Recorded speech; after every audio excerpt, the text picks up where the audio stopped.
Hello, everybody. I'm very glad to see people here. My name is Mandy, pronouns she, her. I am a student at the University of Texas. I'm a freshman, and I'm definitely not struggling failing my classes, but it's fine. That's not what we're here for. Today, I am here with my co-facilitator, Liam, if he would want to introduce himself.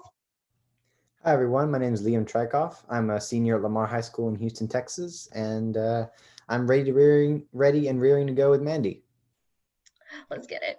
Okay, so community conversations, that is what we're here for. What is it? Okay, so Shift Press is a youth-led, youth-produced publication that highlights the ways young people build, influence, and experience power in the greater Houston area. This fall, they recruited a group of Houston youth to host a series of community conversations related to COVID-19 via Zoom and other social media platforms. The purpose of community conversations is to help us build a space by young people for young people to facilitate conversations around COVID-19 and its effects on the greater Houston area community. This community conversation will be a youth-led discussion in hopes of creating a welcoming environment that connects audience and organizers to get excited to do the groundwork with Houston orgs and other community members. So today, me and Liam decided that we were gonna talk about youth activism and the youth of vote because while we were brainstorming what we want to talk about, the whole time we were just complaining about young people problems, about Zoomer problems. So that is what we're here for. We are going to talk briefly, well, not briefly, this is gonna last like 40 minutes. So we're gonna be talking extensively about youth activism and of the experiences of our guest speakers who I am introducing in 5 seconds. So if anyone has any questions or comments or any feedback throughout the conversation, you're free to drop anything in the chat, and during times when we open the floor up, if you want to, you can turn your camera on and introduce yourself, talk to the guest speakers if you want to, whatever you're more comfortable with. And with that, I am going to let the guest speakers introduce themselves. So I will start with Vidya. Hello, Vidya. May you introduce yourself and tell us what you've been working on lately, especially in regards to the youth activism and the 2020 elections? Yeah, for sure. Hi, everyone. Thanks for having me here. My name is Vidya Muthupillai. My pronouns are she and her. I'm a youth organizer in the greater Houston area, but I'm based out of Pearland. And so I am currently working with multiple different organizations, and they would include Houston Youth Climate Strike, March for Our Lives Houston, the Young Democrats of Brazoria County, and the Pearland Youth Movement. So as you've probably garnered from these organizations, my main issues would be climate change, gun violence prevention, and also just in general electoral work. I think to Mandy's point, a lot of issue-based organizations have transitioned into electoral voter-based work. And I think it's fairly easy to summarize it, the work that we've all been doing in 3 main points. And that would be first, it would be civics education. So making sure that young people know what's at stake this election, specifically for us. The second thing would be voter engagement. So making sure that everyone's registered and that everyone can actually get out to vote so that we can take back our electoral power. And part of that happens through community conversations like this, where we're able to engage with each other and with our community to talk about these issues. And I think the last thing is protecting our ballot. As youth, we have to make sure that we are actually able to vote, that we can stand up in the face of voter suppression that has been happening all around this country, but specifically here in Texas. And I think the other aspect of that is we as young people, a lot of us are first-time voters. I voted for the first time in my entire life last week, and I was so excited. But with that comes a lot of challenges. As first-time voters, there are so many unprecedented things that we don't know about, that nobody tells us about, that we don't learn about in school. And so that combating that with education, with making sure that people have access to resources that they need, that has been the work that we have been doing in the middle, leading up to this election, in the middle of this election, that we will continue to do as this election is over and into future elections. Thank you so much, Vidya. For those of you who don't know, I work with Vidya for March for Lives Houston, and I'm in love with her, but it's fine. Hello, Mike. Can you also introduce yourself, please? And tell us about the work you have been doing recently in regards to youth activism and or the 2020 election. Sure. No, thank you for having me, Mandy and Liam and Vidya. Always good to see you. My name is Mike Floyd. My pronouns are he, him. I am currently the treasurer of the Texas Democratic Party, and I just got done with a 3.5-year extended term on the Pearland School Board. So I've seen Vidya a lot over the last years, and she and her family actually are heroes in my book, standing up and fighting back against some of just some unbelievable stuff that I saw and that we all tried to fight against. I served, like I said, for 3.5 years, and now I've been in my state party role for almost 2.5 years. I jumped on in June of 2018, and now we're just everyone that I know, everyone that I work with, my colleagues, the people on staff at TDP, and all of our local chapters are all engaged right now, just getting out the vote. I think Texas today, this morning, before all of today's votes were counted, has 60% of the 2016 vote already in. So we're gonna break all kinds of records. The question is, are young people voting? And unfortunately, as of Friday, 93% of young people under the age of, I think it's 29, have not cast a ballot yet, 93%. So the next 2 weeks, I'm only focused on getting that young vote out because we register them, we reach out to them, and if they don't vote, their voices don't count. And in this election, it is so important that young people make their voice heard. I think that we deserve it, and I think our country is depending on us. So if not the world depending on us. But great to be here. Looking forward to this conversation, and thanks for having me again. Yeah, thank you so much. So we're gonna transition and talk about youth activism specifically during COVID-19, but like for now, I just want to talk about youth activism in general, because like in my personal experience, the reason why so many young people are like not necessarily like the most politically engaged is because we, like Vidya has mentioned before, are not reached out to, and also there's like not a lot of resources for us, especially because, you know, when you're young, you don't have connections and you don't know what you're doing. So personally, my like own experience with getting introduced into activism was like through Tumblr when I was like back when I was like in really we don't talk about those fandoms, but yes, that's where I got started. And then there just happened to be a youth activism organization at my high school, and I joined that out of interest, and it just kind of snowballed from there. And yeah, in my personal experience, the most difficult part about youth activism and activism in general is getting started. So I would like to ask you two like how you guys got started. So yes, Mike and Vidya, how did you get introduced to activism, and when was the moment that you actually started participating in it as a youth? I can get started. So I actually have a funny story. I started with activism by block walking on a campaign, and guess whose campaign that was? It was Mike's campaign. So funny. So it goes around, comes around, right? So that's how I got started. I was just volunteering, and you know, it was just like, you know, this is super cool. He was a high school senior at the time when he ran, and then all of us were like, whoa.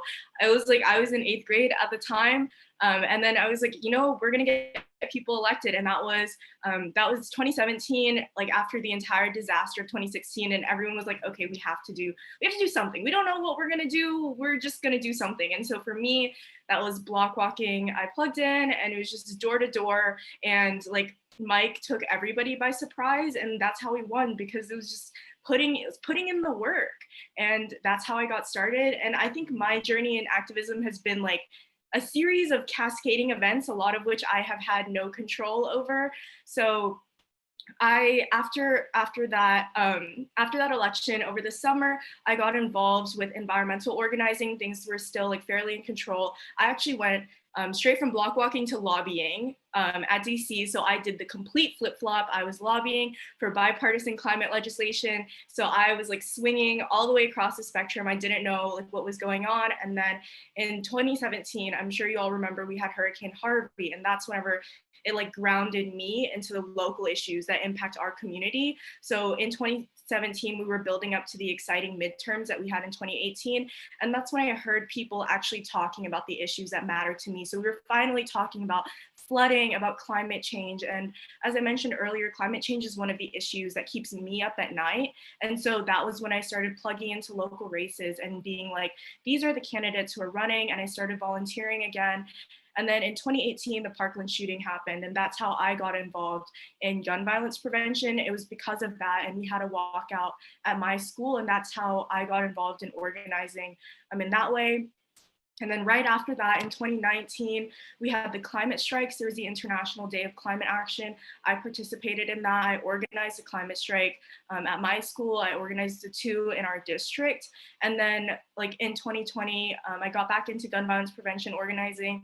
And then the pandemic hit, and then my activism just went through the roof because suddenly I had all of this time and there were all of these problems that needed solving. But I guess the moral of that story is that I bounced around a lot. I didn't know what I was doing. And you don't have to know what you're doing because you're a young person. You can live the world, experience the world, find out what you care about. But I think after all of that, what I've learned is activism is less of an occupation and more of a lifestyle. It's the way that you look at the world in saying that I am not going to accept the way that things are just because they've always been this way, and I am willing to do something to change it. And I think it doesn't matter what you're planning on changing. If there is a broken water fountain in your school, in your gym, and kids can't use it, and you have to talk to a teacher, you have to talk to an administrator to get it fixed, then that is just as valid of activism as marching in the streets. And I think that's the part that needs to be said more often, is that what you do, you may not think that it's activism when you're doing it, but as long as it's creating change and advocating for change in your community, then it qualifies as activism in my book, and it should qualify as activism in everyone's book. Yeah, I'll just pick up right from there because it's a perfect segue, because some of the most important activism that I've done has been the least romanticized activism, right? Like if you're protesting in the street, that is activism and it is romanticized by our society. But the most important work is literally standing in a boardroom and yelling at a couple of people, right, Vidya? I mean, it's different. My first activism, I guess you could say, was when I was in the 4th grade. This is my favorite story because it makes me look like a total dork. There was the school district, Pearland, had these terrible free and reduced school meals that they gave to students who either qualified for free or reduced school meals or had no money in their bank account because we used to pay for our school lunches, right? And I remember just seeing the quality of the school lunch. I was outraged by it. And so I talked to my mom and I wrote a petition and we passed it around the elementary school and it got a couple hundred signatures, nothing came out of it. But that just, that was the first introduction. And then like Vidya, really started ramping up in 2014 when I jumped on a congressional campaign. I was in the primary for Frank Briscoe, who went on to get clobbered in the general election that year. It was a bad year for Democrats. And then in 2016, I managed my father's state house campaign. We were all hit and surprised by how 2016 went down. And that was true across the board, up and down the ballot. And then in 2017, I decided to run for my local school board. Like Vidya said, we had some amazing volunteers on the ground. We knocked on so many doors and we did take them by surprise. They thought they had it in the bag. We won by about 10 points. And then for 3.5 years, it's been working then on that board. And I keep hearing, Vidya brought it up and Mandy said it earlier about young people not knowing what they're doing. Don't buy that narrative. That is exactly what the people in power want young people to think, that we're somehow unqualified to challenge the systems of power that exist, that we're unqualified to challenge the people in power. Having worked with people who are decades older than me, who are establishment figures, no one knows what they're doing. This is a cluster in many local governments. It truly is. And so when you actually have a young person coming in who knows how to use Twitter, who knows how to use technology, who can actually open up a Microsoft Word document, we're more qualified, I think, at this point. And we have a better grasp on the issues that matter most. And we're not ignoring science. We're not making up conspiracies about vaccines and sharing them on Facebook like some older people who are qualified, I guess, because of their age. So don't buy that narrative. Your age does not determine your qualification at all. And so please reject that. I know it's a dominant narrative out there, but that's basically where I am now, working for the past 2 years with TDP, trying to get more resources towards young people and also other under targeted communities, you could say. Yeah, for sure, Mike. Your story just reminded me of something I've like joked about before about how like all young people get involved in activism because they get pissed off about something and it just keeps going from there. And like usually like you get mad about something, you accidentally like find a resource and you stumble upon it and you just keep going from there. So I am, yeah, this has been really interesting.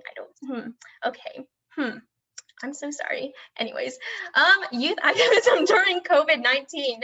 So COVID-19, am I right, guys? So online organizing, of course, has been very interesting. Personally, I thought that like all motivation would go down during online organizing and that like my activism was just gonna like completely halt during COVID. And like in some cases it did because like obviously we can't go out as much, especially during the first few months. But like in other ways, I've like noticed that like everyone has been building really strong communities online and everything.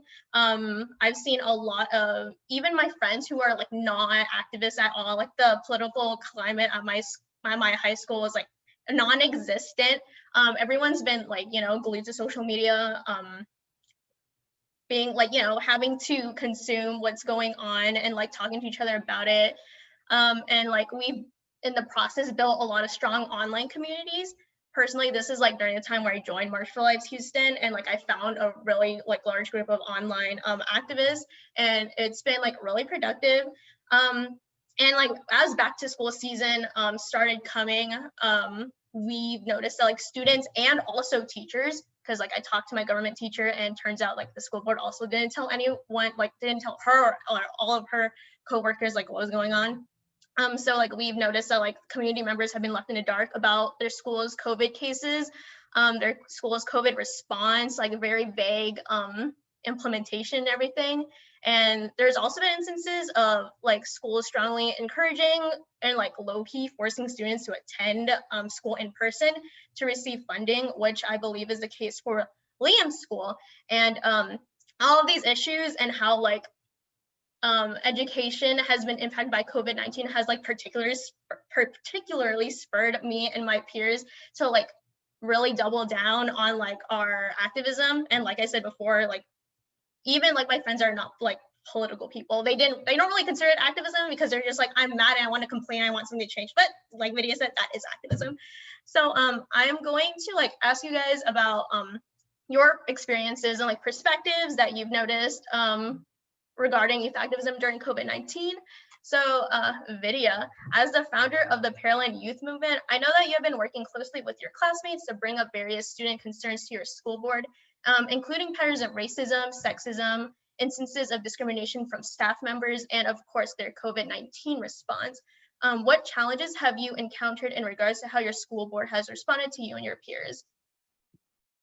I think there are a couple aspects to this. The first one, I definitely want to acknowledge what Mike said, in that like just because something is perceived to be some way does not mean that it is. As in like just because youth are perceived to be less qualified or less informed does not mean that they are. However, one of the main challenges that you face as a young person is that you are perceived to be less legitimate of an opinion, and people just do not take you seriously. Like even when they should, people do not take you seriously. And always having to prove your worth and overcome the implicit bias of adults is a huge challenge when you're communicating with elected officials, especially ones who are more stuck in a mindset of the past. And sometimes it's a converging, actually most times it's a converging of factors, right? For me, it's not only because I'm young, it's because I'm young, it's because I'm Asian, and it's because like my skin is brown and I happen to be a girl, that it's very hard for people to take me seriously, because like most of I just turned 18 like last week, like a week ago, and so most of my time I wasn't even a legal adult, I couldn't vote, so I wasn't taken seriously. And I think that is one of the biggest challenges, because when you're communicating, there are certain like norms to communicating, right? Like a lot of us like to speak with facts. We have to be like, this is how I back up my response. But at the end of the day, it is so easy for adults to just delegitimize what you say, because they're like, oh, well, this is just a young person. They don't know how to research. They don't know, blah, blah, blah. Even though that's garbage and that's not true at all. They still say it. And for their audience, it works. It works because their audience is also equally as uneducated. So in combating that, I have learned to change the way that I communicate. And that's why whenever we approach the school board, you'll see that a lot of people approach with personal testimony. They say, this is what happened to me and this is my experience. And there's a lot of power in that, because it's so much more difficult to refute someone's personal experience than it is to say, oh, they're not qualified to speak on this because they're 17 and a half and they don't know that about this world, right? So that's one of the things. And I think the other thing is that as a young person communicating with elected officials, there's a significant power imbalance whenever you talk with people who are elected specifically, but in general with administrators or like with adults. And I've been put in scenarios that I should have never been put in where there's a significant power imbalance. Like one example of this was whenever I was organizing the climate strikes, my administration pretty much like they do not like me at this point, flat out do not like me. And so they were upset that I was trying to take action on something that I cared about.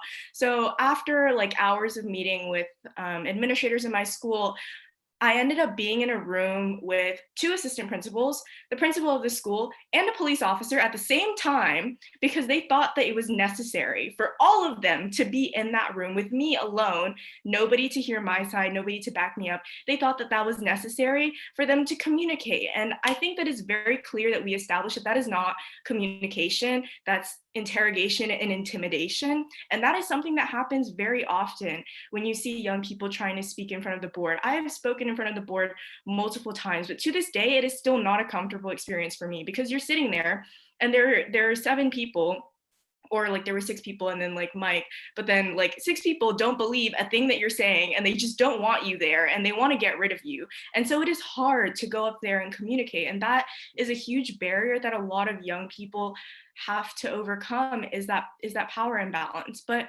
there are times in your life where you just have to be like, screw it, we're taking this back for ourselves. And I think one of those times that Mandy reminded me of was earlier in this COVID experience, we had a lot of school board meetings go online. And there is this portion of school board called closed session where they go off the record and discuss a bunch of things that God knows what, Mike knows what they discuss. I don't know what they discuss in closed session, right? And so they just leave us like hanging there and just chilling. Normally in person, we'd be talking about like building community, talking with each other, but online we just assumed, obviously erroneously, we assumed that we would be able to talk with each other in a community setting like it was supposed to be. But we were talking, and then they were just like, they just muted us. Pearl and ISD just muted us. They were like, we actually just legitimately do not care about you. And they just muted us. And all of us were like, and they muted us. And we're like, well, crap, what do we do? And so in a usual form of resistance as Zoomers, we started writing things on sheets of paper. We started like holding up signs, like, like when you're trapped in your house and you have your window, we did the same thing, but on Zoom. So we started holding up signs like, Pearland ISD, why won't you let us talk? And then we were holding up signs like they were silencing us. And all of this was being live streamed and recorded. So you can go find us there. Started changing our backgrounds. We had QR codes in our backgrounds that were like, join this other Zoom meeting instead, where we're actually going to talk. And so we essentially were like, we reject your attempts to constrain our conversation, your attempts to regulate what we can talk about, because that is not your place. And this isn't the first time they've done it. Recently, we blew up a couple of their Instagram posts with like over 200 comments on certain ones, talking about how Pearland ISD is racist. And then they shut down the comment section of Instagram, and it's still shut down to this day. So, they will try their best, but I think the main thing that young people need to understand is, don't just be like, okay, well, I guess that's it. It's not it. It's not it until you give up, and don't give up because it's not worth giving up on. Yes, so like before, like a few days ago, I like stalked the Pearland Youth Movement's Instagram, and I have noticed that there's been a lot of like student testimonies about like instances of injustice that are like actually really troubling. And like even with all of that, like even with stories that powerful, I'm sad to say, like, I'm not surprised that we're still not taken seriously as youth. Even like for personally, like I have parents who like don't speak English, and it's hard to like even get them to like back me up in cases like, you know, when you like want to bring your parent in, because like, you know, they're going to listen to your parent and not to you. And it's just like a lot of barriers, especially for like youth of low socioeconomic background who yeah, don't have a lot of resources and don't have like people reaching out to them, like such as like voter drives, going to their school, like no one is coming to talk to us because they don't think we're like an important demographic to reach out to in terms of politics. So I really appreciate your perspective on that. So moving on to Mike, I know that from your 2017 election into the Pearland Independent School District Board of Trustees at 18 years old to today, when you're currently the youngest person to ever serve as the state party treasurer, you've had years of experience with being one of the youngest officials in the room. So in your opinion, why is it important for young people to break into politics, a sphere traditionally dominated by older folks? And how has your opinion been shaped by COVID-19 and the 2020 elections? Yeah, no, so that's a great question. And I kind of alluded to it earlier, but essentially the older generation has just dropped the ball so many times now. Those people, again, who are quote unquote qualified, you know, who have years of decades of, you know, private work experience, who say they want to come in and fix things up, end up just screwing up all the time. I don't need to point you to the last, you know, 5 decades of American politics, you know, or the last really 3 decades of Texas politics. But I want to kind of hyper focus in on Pearland, because I think it's a great example. You have this board where, you know, everyone, well, a majority of them, I think, grew up in Pearland, or like went to prom there, and so they hadn't really ever gotten out of their bubble. And two, you know, they grew up in this very conservative time where the community was, you know, a bunch of farming acres, a bunch of cows, really. And so these people grew up then, and then the city changed, and they didn't change with the city. And so, you know, when you have a different set of circumstances arise, for example, like the pandemic, I mean, that's just been the most disappointing thing about all of this, is that the older generation hasn't listened to the scientists. They haven't listened to Fauci. They've been brewing these conspiracy theories when it comes to the economy, right? I mean, why haven't we had an increase in the minimum wage when that's the #1 issue on most Americans' minds? There's this great article in the New York Times, and it's the biggest divide in our country is not Republican and Democrat. It's those who are politically involved and those who are not. Like 85% of the American people don't really follow politics much, but the 15 who do, 20% really narrow in on these very specific issues that the American people don't really think about much. Like the 80% of people are thinking about, you know, their wages, the fact that the minimum wage hasn't gone up, and we're focused on the nuances of you know, certain scandals in the press. My point is this: it's so important for young people to get in, to shake up the system. And I think what my election proved, and Vidya maybe can agree, is that at least it woke up a part of the city that hadn't been activated yet, and it really cast a light on all of these crazy things happening. You know, in the COVID response in the school district, and this is true for a lot of school districts across Texas, they haven't been transparent at all, because quite frankly, like I said earlier, they don't know what they're doing. And they are so worried about the political implications of siding with the scientists, believe it or not, that they're willing to sacrifice the health of children and their teachers in order to win election. And I think that's what you're seeing right now in Pearland. It's what you're seeing in Houston, quite frankly. Houston ISD has just done a horrible job. I don't know what's going on there either. And I think there are some models that you can look at across the country and, you know, in the world, like the New York public school system has been doing a very good job about this. But, you know, they're not afraid of the political consequences of standing up for kids. 2020 election is just a big disappointment. The fact that we have to decide between Joe Biden and Donald Trump. I'm firmly on one side, but I mean, we can do a lot better, and hopefully we will, but it's going to require young people to get activated.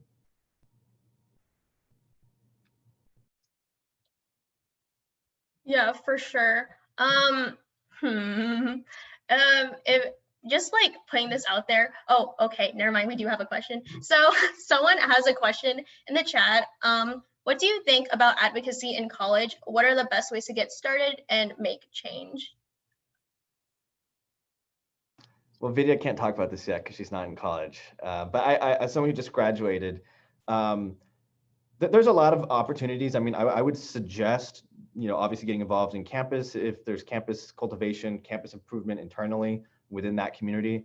But I would also say, wherever you are, whether it be in Austin or Houston or, Lubbock, to get out there in the community and really get to know the people there and to get involved in improving those spaces.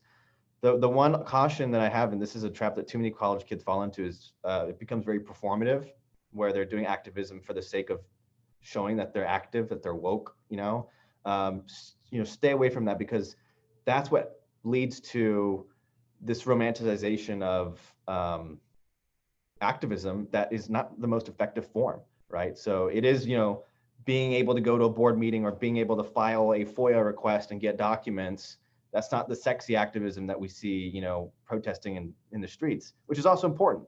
But it's being able to go beyond the performative actions, not to suggest that all sexy, activism is performative, but I would just urge caution in that. But it's a great question because, I mean, when you're in college, Parker, you're gonna have so many opportunities to make some good change. I hope that answered the question. I like how you keep mentioning like sexy activism, because personally I've never like marched or anything before because I have to stay home, take care of my little brother. But yeah, there's like a lot of different ways you can get involved. Like personally, since I'm like stuck in this house, I like organize behind the scenes and like help out with logistics and stuff. And like as someone who is a college freshman, personally, I haven't like had a lot of experience with like college activism, obviously, because like I'm staying home right now. I'm in Houston. I'm not like on campus. Even if I was on campus, everything's online. But yeah, it's actually like surprisingly easy to just like find like network, I guess, in college and find organizations that are related to your interests, especially if you attend a really big one. And like personally, I've learned to just like go with the flow, because usually when it comes to activism, it just happens to you. Like I had never decided to do anything that I was doing. It just kind of happened to me. So I wouldn't really be too worried about it, as long as you're like trying and you're like, being intentional about like, I want to do this, and you're just following what you're passionate about. It will, to be honest, it'll come really naturally. So thank you so much, Parker, for your question. If anyone else has anything to say like throughout this, you can put them in the chat, or you can come off mute like when the floor is open. The floor is open right now, so you can come off mute and like talk to our speakers, or you can like DM me privately if you're more comfortable with that. So I'm just gonna like be quiet for 10 seconds in case anyone has anything to say. Well, I just wanted to add on to what you were saying, Mandy, that if Parker, if you wanna get active, the activists will find you. They will recruit you. They're searching for you all the time. So just be warned.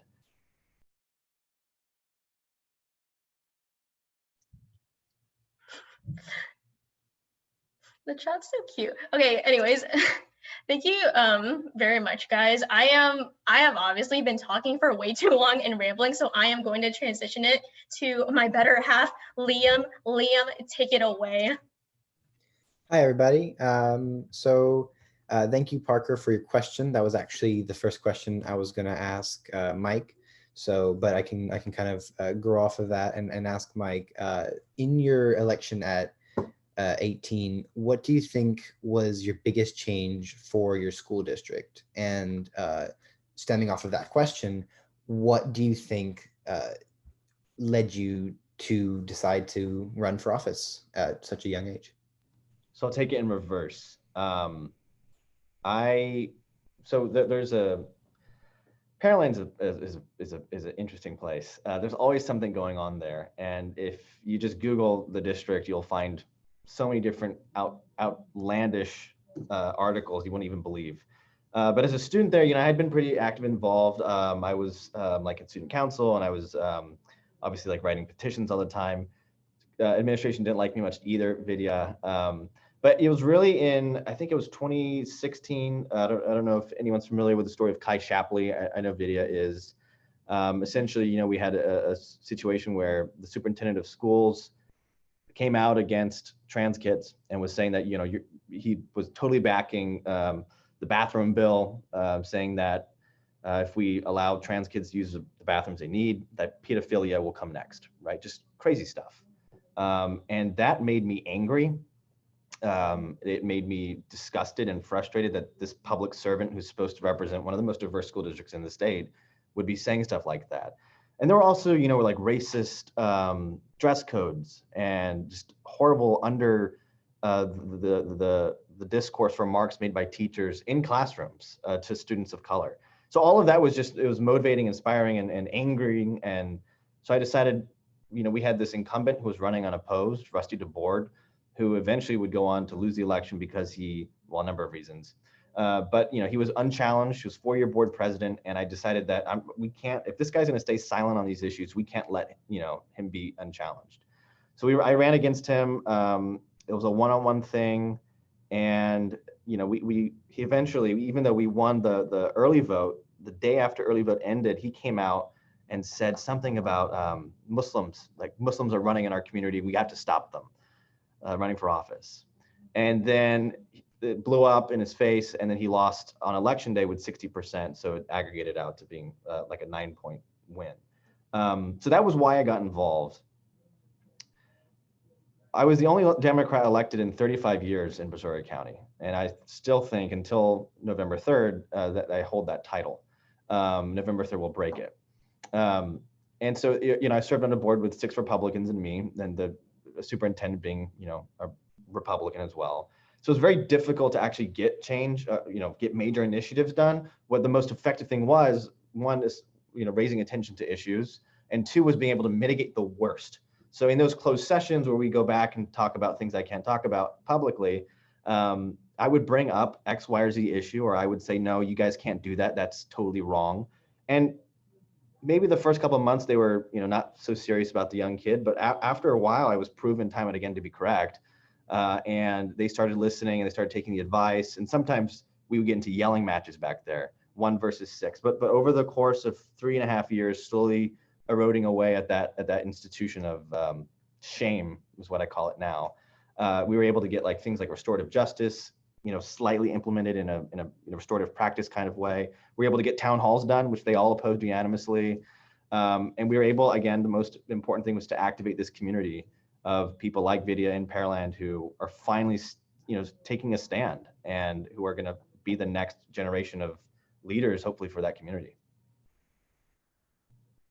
All right, yeah, great. Thank you for answering. It's amazing that you were able to be elected as a Democrat in the practically just a Republican county. And so I wanted to ask you from that, you have so I found an article talking about the 1983 Texas law requiring high schoolers at 18 to be registered to vote by their principal. And then in the article, you said that the Pearland Independent School District doesn't do enough to do that. And as shown in many other schools and in studies, 60% of Texas schools don't implement that practice, even though it is written into law.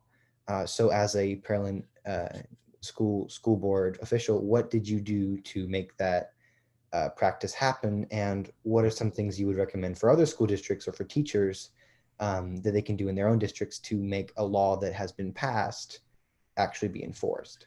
So this is the issue. So there is a 1983 law in the books that essentially says that principals are obligated to offer registration opportunities. Now, the original law as it was written was, no, you are required to offer registration opportunity and register these kids. The Secretary of State has interpreted that to be, no, we just have to offer them an opportunity to register. So what school districts like mine did and still do is they get some, the League of Women Voters or some nonprofit to come in and sit in the cafeteria for an hour, and you have an opportunity then, opportunity to register. So what I did is first of all, I called them out on it, and they tried to say that no, they tried to make that argument about it being an opportunity to register to vote. And so I actually contacted folks at the Texas Civil Rights Project, which is a great group. They do a lot of great election work across Texas, and they have a whole team of people dedicated. They have actually a great article written, a huge report, a journal about this very law and the fact that it's not being enforced. And it all comes down to the Secretary of State refusing to enforce it because they don't want 18-year-olds to be registered to vote. for a number of reasons, even though there are a lot of conservative 18-year-olds I know personally. So look, it's an administrative function. Being on a board is more of I don't know if you've watched Secession by any chance on HBO. If you haven't, a board is, we oversee the district and we can try and implement policies. But that was one of the things I tried to do, and it didn't go anywhere because, again, 6 Republicans, 1 Democrat. Unfortunately, it just boils down to partisan politics. But I would recommend that there's a lot of teachers out there who are really passionate about this stuff. I would recommend getting students mobilized, getting a petition going to board meetings and saying, we want to register to vote, fulfill your legal obligation to do so. And then, as always, organizations like the Texas Civil Rights Project are always there, and they're always willing to work with students, I found, in my experience, to just get the law right. I think to build off of that a little bit, as someone who has kind of been put in this weird situation with this election, take advantage of the resources you have. First, like Mike said, make sure that you contact the teachers, because there are so many ways, like when your district is virtually useless or like handicapped, go around it, right? It's not like you can't have your teachers register people to vote. It's not like you can't have clubs do voter registration drives. Like at Dawson, the main force of voter registration drives is run by JROTC. It wasn't actually like run by the principal, it was run by JROTC because Master Chief, the person running it, was a VDVR and he could register voters. So talk to your teachers, get your teachers trained to be voter registrars. There aren't that many requirements to being a voter registrar. As an 18-year-old, you can be a voter registrar. So make sure you get your teachers trained, get those people around you. But also a very interesting phenomenon happened in Pearland in this election, actually. And that is our local elections got pushed to this November because of the pandemic. And Mike actually did something that put a tax rate onto our ballot this year. So the result of that was that Pearland ISD is suddenly exceedingly invested in getting people to vote. Because why? Because now their money is on the ballot too. So in these opportunities, like I've taken up this opportunity to email board members and be like, hey, so you have this on the election, and I also want people to go out to vote. So why don't you make this information more accessible on your website? And all of a sudden, like voter information has started popping up on Pearland ISD's homepage. Like who would have known? And it's on their social media too. And you're like, wow, how magical, right? So take advantage of small opportunities like this and don't pass them up. Obviously, there are people that you abhor working with. You don't want to work with them at all. But in the times where your agendas align, take advantage of it because they're good at what they do and you're good at what you do. So just do it together when you can. And that is something that you have to learn when you're always working with people, when people are always working against you. And there are small glimmers of hope where you can take their strategy at making sure nobody turns out and flipping it and forcing them to do something that they actually don't want to do. Yeah, I was really proud of that. I didn't know anyone caught on to it, but that's some of that unsexy activism that actually really helps. But yeah, thank you, Vidya. That's helpful. Yeah, great, thanks. And Vidya, the next question actually stems off of that. It's about talking with elected leaders. So through your discussions with the school board and with different elected officials, what have you learned, and kind of through your experiences and through your many different fights with the school board, what are some things that you could tell the youth on this call and youth in general that they can do, like specific steps they can do to have their elected officials listen to them? I think definitely there are two aspects to it, but it all stems down to they have to be threatened by you. If they really don't like you, they have to be threatened by you. So you have to show up in numbers. Like I have shown up multiple times by myself, and I can tell you it's not very effective. It's better than nobody showing up, but you have to show up in numbers because there has to be some sort of like public support of it. For one, for them to be threatened by it, but for two, especially with the people that you disagree with, they need something to take back to their voters. They need an excuse as to why they were backed into a corner and they couldn't do anything except for to pass something. And you have to give them a a back way out, because otherwise, like, cornered animals will bite you back. And there have been times on the Pearland ISD school board where they've been so cornered that they just outright shut things down. And obviously it went and like bit them in the butt. And Mike knows they refused to condemn white supremacy twice, not once, but twice. And so that ended up biting them in the butt, but they were so cornered that they just shut it down. They need a back alley out. And if you can channel them into some form of action and be like, hey, like, this is what we're proposing, and they can sell it as something that they can take back to their voters, then that will be extremely helpful for when you're communicating with them. But the other thing is that they're voters, right? We as young people and as the people who care are generally not their voters, because if we were, then they wouldn't be elected in the first place, right? We have to show up to the polls, especially in local elections. There is no excuse for not showing up. When we talk about national elections, yes, they impact us, but local elections, like, these are the ones that determine our everyday outcomes. And if we are not voting for people, then why should they care? We didn't elect them. That's the thing. They respond to the people who elected them. So if we did not elect them, then why would they respond to us? They won't. And as young people, we have to not just turn ourselves out, but turn out our family members, our community members. A lot of young people are like, well, crap, I can't vote. And I'm like, yeah, but how many people do you know who can vote? That's the part that people are missing in this, is that we have to vote. At the end of the day, voting, I understand there's a sentiment among young people that are like, oh, we're buying into the system and we are like we can't do anything. That's, all of that is false. Okay, people have painted voting as some like submission to tyranny, and that is the opposite of what voting is. Voting, young people voting, is a radical concept, and that is some message that needs to be that needs to be taken away from this conversation. If there's one thing that I say that you take away from this, is that voting is radical. Young people voting is radical because we are never factored into the conversation. So our vote is not just one vote. It's effectively two, because it's one that didn't exist before, and then it continues to negate another vote, right? So we were never even in the numbers before, and we have to vote. I understand that you may not like the candidates. I understand that it's tough to make it down to page 3 of the ballot, but it is something that we have to do. And if we do not elect people who represent us, then they will not respond to us. And people will not respond when their positions aren't threatened. Like Mike said, some of these people have been on the board for longer than I have been alive. They're not going to listen to someone if they don't think that we cannot displace them whenever we want. And young people, let me make this very, very clear. Young people have a winning margin in safe districts that have never been considered flippable before, districts that nobody looks at have been flipped because young people voted. And people are like, oh, how could this happen? We never predicted it, because we aren't factored in. So if we vote, it is radical. All right, great. Thanks, Vidya. The next question is for both of you.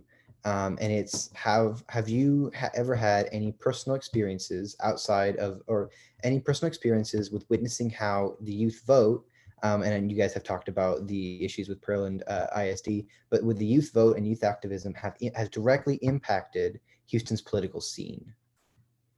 So kind of another way of encouraging young people to go out and vote, because there is another example in Houston that directly shows that it was because young people got involved that someone got elected.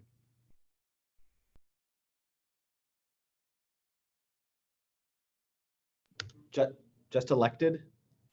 Or elected, or any type of debate came up, or like a commission was formed. I would say just outcome. two things that, just quickly, and then I'll pass out the videos. One is, I mean, the March for Our Lives stuff that created a commission on violence, on gun violence. That was huge, right? That was the first time that I think Mayor Turner really brought that commission. I think it was already in existence, but brought it to a more important forefront. The second thing is, I mean, if you just look at Letitia Plummer's most recent effort to, not defund the police, but make sure that the Houston Police Department is adequately looking at mental health resources as a negative on violence.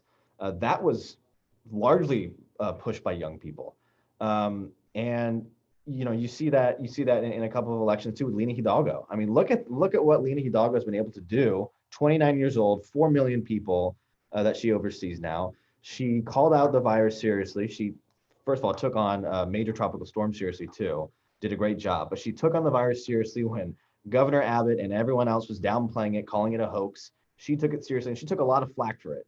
But she's one of the reasons that Harris County hasn't suffered as much as other places. So she deserves a lot of credit. And her campaign was back in 2018. Everyone thought she was a long shot of long shots. And it was young people who worked in her campaign because they believed in her mission that took down one of the biggest, most prominent Houston Republicans, I think, that our county for sure, Ed Emmett, has ever seen. So that just demonstrates that there's real power to youth activism. Now, we have to ratchet it up because Vidya says, going to vote is important too. Yes, but also the day after the election, it's not just, again, about going and casting that ballot. It's about, okay, now holding those people we elect accountable. And oftentimes, when I walk into a commissioner's meeting, or Vidya, when she walks into a school board meeting, she's not just the youngest person in terms of those who are elected. She's the youngest person in the room, period. And there can be hundreds of people, and she might be the youngest person. So we have got to mobilize, got to engage. And I think those are 3 or 4 examples there, just right there, where young people have made a huge impact in Houston. Well, I mean, I don't know if Mike's just being humble, but he got elected because of young people also as well. So that's a great example for you there. But the thing that I would say is, first, just to take it a little bit outside of actual elected positions, I would say we have to look at the way that we organize, because when we look at COVID, young people have fundamentally revolutionized the way that we organize digitally. Because who was the one who moved on to online organizing first? It was sure as heck not the old people. And I can tell you, because I was part of the progress of dragging the Brazoria County Democratic Party online. And let me tell you, we might as well just adopt the elephants at this point, because it was so difficult to move like 70-year-olds online onto Zoom, onto virtual organizing. But we were the ones who did that. We revolutionized that. We pioneered virtual organizing. And I'll tell you that because when we were organizing for the climate strike, we had the Earth Day action coming up. Earth Day this year was April 22nd, and the pandemic hit, right? We had been waiting for the 50th anniversary of Earth Day for 6 months. 6 months of organizing. We were expecting millions of people in the streets, and then we got hit by a pandemic, and we had less than 2 months to redo our entire plans nationwide to make it work with the pandemic. We were the first large example that it could be done, that virtual organizing could be done. We pulled off a live stream that had over 2 million people tune into it for climate action. And that was in April. That was in the baby stages of the pandemic, when nobody knew what virtual organizing was. And we did that as young people. We redefined that. And even looking today, when we look at how young people have impacted the activism landscape in Houston, we were talking about, like a month and a half ago, we were talking about this nationwide shortage of poll workers. We were like, thousands of polling locations are going to be shut down and nobody's going to work them, because 60% of people who work the polls are elderly people at risk for COVID. But what happened in Houston and what happened in Brazoria County? Not a single polling location shut down. In fact, we had more polling locations. Right now, Houston is on track to have over 800 polling locations, because young people signed up to staff. And guess what? There is a surplus. Even with 800, there is a surplus. I had friends who were signing up to work the polls, and they were like, man, I got on and all the shifts were gone in 25 minutes. In 25 minutes, that's less than half an hour. All the shifts knocked out. And guess who organized that? That was us.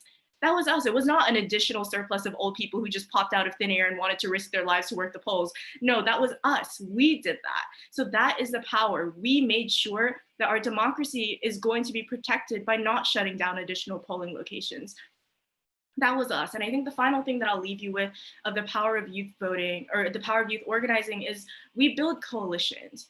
As someone who has worked within the environmental movement, it is extremely fractured here in Houston.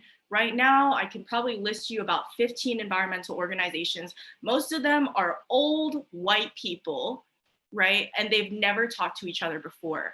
the change that youth organizing made in Houston is that we built a coalition. For the first time, we were talking across different organizations. We're talking together. What are our goals collectively to talk about the Houston Climate Action Plan? What are we going to do as a movement? How are we going to get our people to turn out to your events? How are you going to get your people to turn out to our events? And that's how we built power in Houston. And it wasn't because old people decided to change the ways that they've been organizing for 30 years. It is because we showed up and we were like, y'all screwed it up and we're going to fix it. And that's what we did. Great. So thank you, Vidya. Well, that kind of concludes us.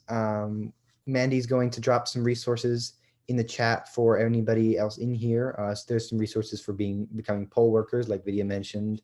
And then Mike and Vidya, you guys both contributed some resources about your social media and a couple different accounts that people can go to look at to get informed.